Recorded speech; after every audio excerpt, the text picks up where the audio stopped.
raised on social media. I want to bring in Jake Tapper. Jake, quite a twist in this story right now with Trump appearing with a panel of women who've accused Bill and Hillary Clinton of misdeeds. Specifically, three women accusing Bill Clinton of misdeeds, and one woman, and Hillary Clinton was her child rapist's court-appointed defense attorney.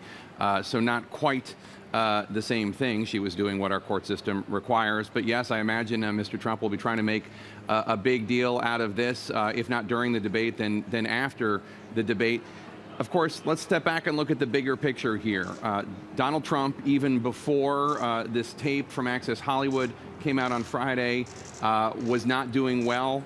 Internal polls that parties and campaigns had showed that he was cratering with groups that he needs to do better with, independents, white women with college education, and he was not in a good place. Hillary Clinton already had something of a lead on him. That lead continues to grow in many of the battleground states, according to polls that we've seen. Then came this tape on Friday.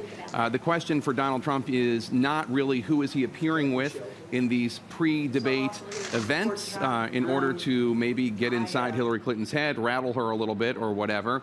The question is, how is he going to get the momentum back? He did have momentum about a couple weeks ago. He did have momentum before that first debate. So how is he going to be able to do that? Is he going to be contrite about what happened Friday?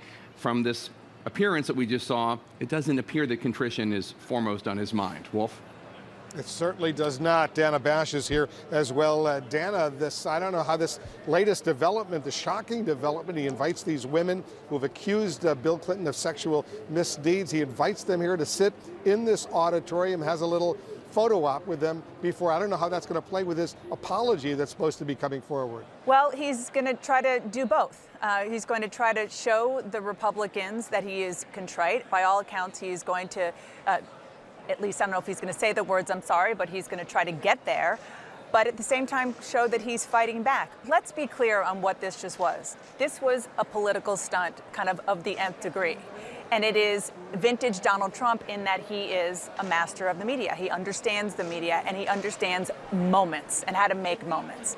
That's what this is about. He wanted us to be talking, and everybody to be talking about these women and about Bill Clinton, and not about him and what he has said about women and about that tape that has really consumed everything and set off a bomb in the world. So that's the question is whether or not this is going to be successful, not just with us, most importantly, with trying to rattle Hillary Clinton on that debate stage. And we'll see if that works, that strategy. I want to go to CNN's Sarah Murray. She's been covering the Trump campaign for us. What are you hearing about this latest bombshell development?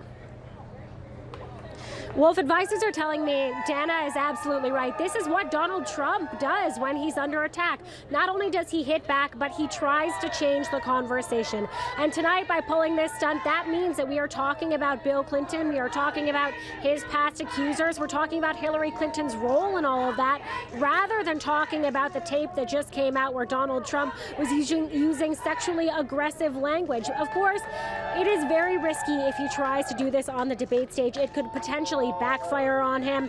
I spoke to one advisor who says that going into this debate, Hillary Clinton does have the upper hand, but the person describes it like this: there is nothing more dangerous than a cornered animal that has nothing to lose, and right now, that's Trump. Back to you, Wolf.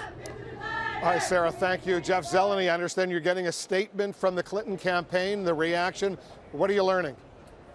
We are indeed, Wolf. This statement comes from Jennifer Palmieri, the communications director of the Clinton campaign, who I was standing with when she learned this news, and she released this statement just a moment ago. It says this: "We're not surprised to see Donald Trump continue his destructive race to the bottom.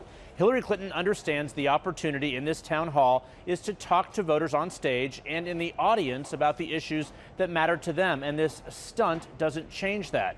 If Donald Trump doesn't see that, that's his loss. As always, she's prepared to handle whatever Donald Trump throws her way," the statement says from Jennifer Palmieri, the campaign communications director. Wolf, I'm also told that Hillary Clinton has been, of course, advised of the fact that these women will be in the audience. I asked a top advisor if she would be rattled by this. The advisor says not at all. Wolf? Stunning development indeed. Jake, back to you.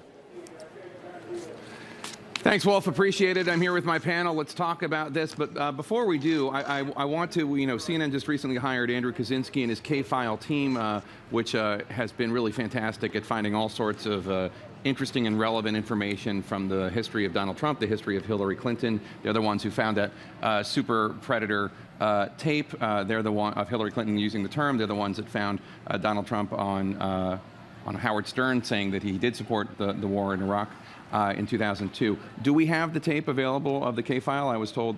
Okay, we do have this. This is Donald Trump with our own Wolf Blitzer in 1999, talking about some of the trials and tribulations that Hillary Clinton has been through. Let's watch. I think she's gone through terrible times. I think she's been through more than any woman should have to bear, everything public. I mean, women go through this on a private basis and can't take it. She's on the front page of every newspaper every week with what went on in Washington. I think she's a wonderful woman. I mean, and I believe that in the context of the interview, I think she's gone through terrible times. I think she's been through more than any woman should have to bear. Everything public was a reference to some of these accusations against Bill Clinton, presumably the Monica Lewinsky scandal at all.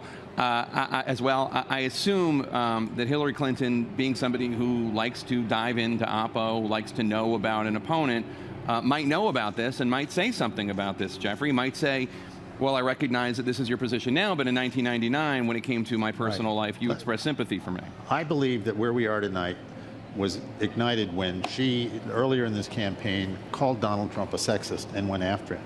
She's since been after him, I mean, everything from the basket of deplorables with his supporters, that his supporters are sexist, racist, et cetera, et cetera, et cetera, et cetera. Finally, after all of that mud, enough is enough. And he is the guy who says he hits back. He, you're going to take a swing at him, and that's what she did. And Come on. Van?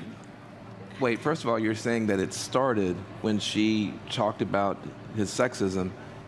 He actually did things that were sexist. You left that part out. He actually talked about a woman's menstrual cycle. He had called women pigs. So you always skip the part where your guy does something wrong, and then you start with someone's reaction. Am I skipping it, or were you skipping it? Because those four women are telling their story, and they're not skipping a thing. Let me tell you something about that. Hold that thought. We're going to take a very quick break. Coming up, we'll have more on what to expect this evening after Donald Trump's surprise appearance with these women who have accused Bill Clinton of various assault and in one case rape, as well as somebody whose child rapist Hillary Clinton defended as a court-appointed attorney. WikiLeaks has posted thousands of emails hacked from Hillary Clinton's campaign chairman, and they could offer a new perspective on her relationship with Wall Street. The emails from John Podesta include bits of speeches Clinton apparently gave to big financial firms just after she left the State Department. And those speeches coming behind closed doors. Her campaign is not confirming the email's authenticity, but they're not denying it either. Let's talk with CNN senior political correspondent Brianna Keilar, and also at the presidential debate site in St. Louis, CNN politics executive editor Mark Preston. Glad to see both of you today. Brianna, at the heart of what might be some of the most difficult language here for her to overcome, is it on the trade issue? The trade issue is really tough, I will tell you that. So her stance on trade is an issue. She's talking about there should be basically open borders, and that she's a trade supporter. Now, that's something that I think a lot of Bernie Sanders supporters had suspected and had known. She has a background of supporting NAFTA, of supporting the Trans-Pacific Partnership, even though she totally flip-flopped on that and now is against it as a candidate. But there's also, just some of the subject lines of these emails. Clinton admits she is out of touch. So she's talking to, at a speech about how, she basically grew up humbly, but then because of the economic fortunes that she and her husband have, that she is kind of far removed from it. That is actually a quote. And then she also talks about needing a private and public position on policy. She talks about holding Wall Street accountable only for political reasons. And what's pretty interesting about this and the campaign's response to this is they really want people focusing right now on Donald Trump and this leaked audio. So you have John Podesta, because these are from his inbox, tweeting out saying that I don't have time to figure out which docs are real and which are faked. Believe me, Christy, on this campaign, they have read through, have read through or are going through every one of these emails. They're not leaving anything to chance. So they're sort of trying to, in a way, cynically undermine the veracity of the emails. But if something were fake, they would certainly say it and push back. Yeah, I want to get back to one of the speeches that you mentioned. It was in 2013. She was talking about politics and said, but if everybody's watching, you know, all of the backroom discussions and the deals, you know, then people get a little nervous, to say the least. So you need both a public and a private position in politics. Mark, this could be tough for her because her trustworthiness is what's in question. And if people see her as somebody who has one persona publicly and one privately, can she get away from that? And can she get away from it tomorrow at the debate? Well, I got to tell you what, Christy, if this Donald Trump bombshell didn't hit last night, this would be very devastating for Hillary Clinton. The fact of the matter is, to your point, the American public doesn't look at Hillary Clinton with trustworthy eyes. They don't think that she's always telling the truth. And at this point, though, with so much noise and chatter around what Donald Trump said last night, she may get a pass on this because people are so disgusted with what he had to say.